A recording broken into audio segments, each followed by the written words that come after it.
Hey everybody, welcome back to United Focus, your home for all the latest updates and passionate breakdowns of everything happening with Manchester United. Trust me, this is one of those days where everything feels like it is building towards something big, because after that massive 1-0 win over Chelsea at Stamford Bridge, the mood around the club has completely shifted, the confidence is growing, the belief is back, and suddenly Manchester United are not just fighting for the top 5, they are in a commanding position to secure Champions League football next season. Manchester United sit in third place in the Premier League with 5 games remaining, and the 10-point cushion they have established over 6th place Chelsea following Saturday's 1-0 victory at Stamford Bridge has put them in the most commanding position they have occupied in the Champions League qualification race since Carrick took over in January. 2 ahead of Liverpool in 5th, 10 ahead of Chelsea in 6th. Those margins are not invincible, but they are substantial, and with the 5 remaining fixtures of Brentford at home, Liverpool at home, Sunderland away, Nottingham Forest at home, and Brighton away, representing a schedule that is entirely manageable for a squad returning to closer to full fitness, the realistic and honest assessment is that Manchester United are going back to the Champions League next season. That is not a prediction, that is a statement of mathematical probability so strong that it borders on certainty.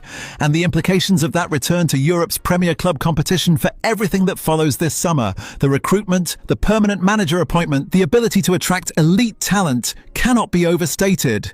And while all of that is happening on the pitch, off the pitch things are already moving fast, because even though the summer transfer window is still a couple of months away, the noise around potential signings, departures and big decisions is getting louder by the day.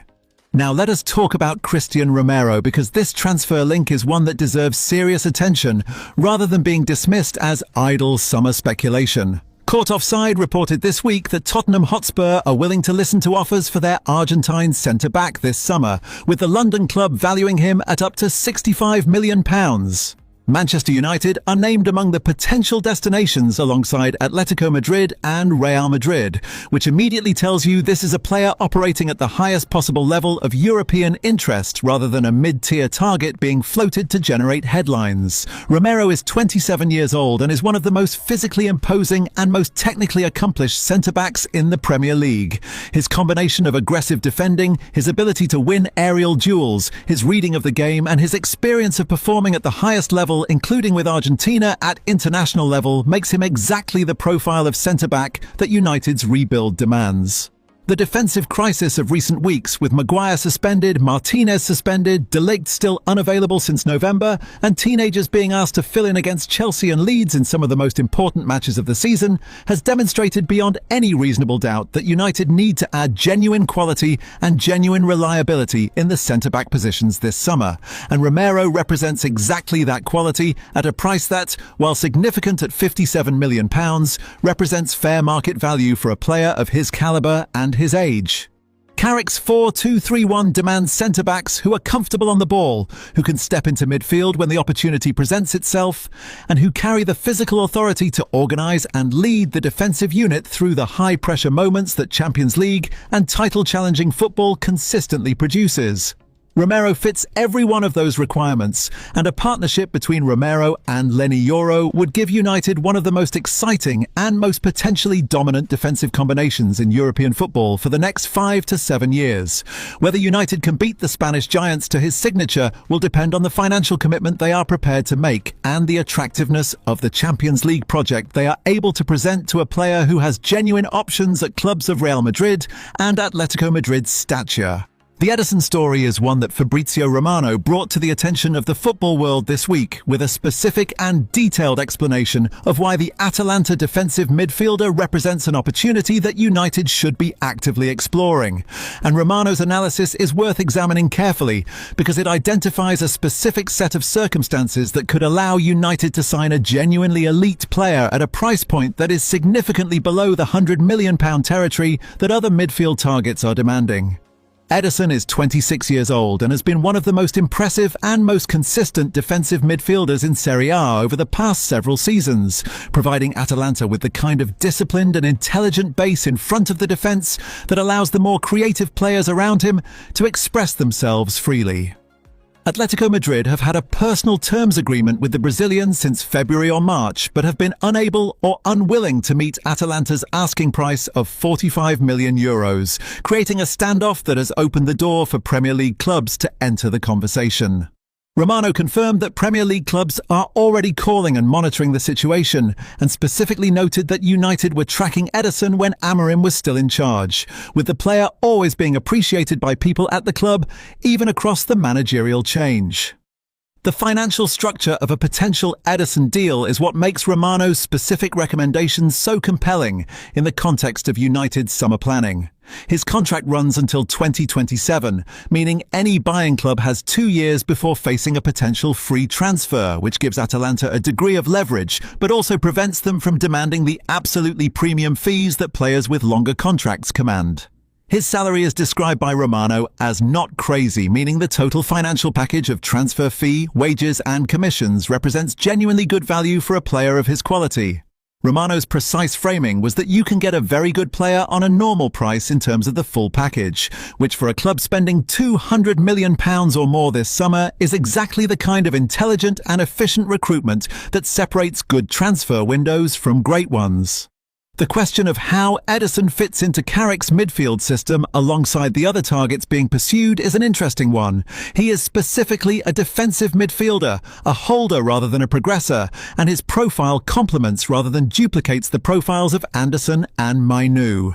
In a double pivot system where one midfielder protects and the other progresses, Ederson as the protective option and either Anderson or Mainu as the progressive option creates a genuinely balanced and genuinely effective combination that addresses the specific vulnerability United have shown throughout this season when Casemiro's legs and influence have been declining. Romano's endorsement of Ederson as a potential United signing is not casual or speculative. It is the considered recommendation of a man who understands the transfer market better than almost anyone else, and United would be wise to take it seriously. The Marcus Rashford situation has taken yet another twist this week, with Arsenal legend Emmanuel Petit urging his former club to make a move for the Manchester United loanee when his Barcelona loan expires this summer. Petit's endorsement of Rashford as an Arsenal target is the kind of comment from a credible and respected former player that adds genuine momentum to a transfer story that has been simmering for several months, with both Arsenal and Chelsea previously linked with interest in the 28-year-old should his permanent move to Barcelona fail to materialise. Rashford's form at Barcelona has been extraordinary when measured objectively, with 10 goals and 13 assists in 34 appearances representing a level of direct contribution that would make him one of the most impactful wide forwards in the Premier League if he could replicate it back in England. The challenge for any interested club is whether Rashford himself is willing to return to English football after the experience of the Camp Nou and the enjoyment he has expressed about life in Spain, and whether United are willing to sell to a direct Premier League rival at a price that makes financial sense given the upward revision of his market value that his Barcelona form demands. United's position on the Rashford sale has been consistent and unequivocal throughout. The £26 million figure is the agreed option price, and United will not accept anything less, regardless of whether it is Barcelona, Arsenal, Chelsea or any other club making the approach. The internal valuation of Rashford at closer to £50 million following his revival in Spain means United would ideally like to receive significantly more than the option price if they are selling to a Premier League competitor. And that gap between what Arsenal might be willing to pay and what United are willing to accept could be the factor that ultimately determines whether this particular story has a domestic resolution or whether Rashford finds a different European home for his next chapter. Petit's endorsement is interesting not just for what it says about Rashford's quality, but for what it reveals about how the wider football world now perceives him after his Barcelona spell. A player who left Manchester United under a cloud of controversy, under the weight of a public breakdown in his relationship with his then-manager, and under the scrutiny of a media narrative that had turned overwhelmingly negative, is now being recommended by former Arsenal captains as an ideal signing for one of the Premier League's most ambitious and most title-challenging clubs. That rehabilitation of perception is one of the most striking individual storylines of this entire season and speaks to the transformative power of finding the right environment, the right manager, and the right moment in a footballer's career. The Unai Emery suggestion as a potential candidate for the Manchester United manager's job is the one transfer story of the week that deserves to be addressed and put firmly in its proper context. There have been rumours suggesting that Emery could be a contender for the Old Trafford role, and while the Spaniard's record at Aston Villa and before that at Arsenal and Villarreal makes him objectively one of the most successful and most accomplished managers in the Premier League, the direction of all the clearest and most credible reporting points away from any external appointment and firmly towards Michael Carrick being confirmed in the permanent role before the end of the current campaign. Romano confirmed this week that United remain positive about Carrick staying. The club has declined to pursue two elite Spanish coaches. The internal process is being conducted with full confidence in the man who has produced 7 wins from his first 10 games and has taken United from 7th place to the doorstep of Champions League qualification with a record that the most demanding and most credible assessment of managerial performance can only describe as extraordinary. Beckham said it. Ferdinand said it. The data says it. The table says it. Carrick is getting the permanent job. And when that announcement comes, everything else, the summer signings, the transfer strategy, the squad rebuild, all of it falls into place around a manager who has already demonstrated that he understands this club, these players, and this moment better than any external appointment possibly could. So here is the full picture as Manchester United prepare for Monday's home fixture against Brentford, with 5 games of the season remaining. 3rd in the Premier League, 10 points clear of Chelsea, Champions League football all but confirmed. A summer window approaching that could deliver Anderson, Ederson, Romero and potentially Palmer to a squad that is already producing its best football since the peak of the Ferguson era. A manager on the verge of permanent appointment whose performances have silenced every critic and confirmed every supporter's belief that the quiet one was always the right answer. And a club that is emerging from the darkest and most chaotic period of its post-Ferguson existence with direction, ambition and the kind of cautious but genuine optimism that the best rebuilds always generate in their most critical and most exciting phases. 5 games, 3 points needed for certainty. A summer of transformation approaching. And a revolution at Old Trafford that is quiet no longer.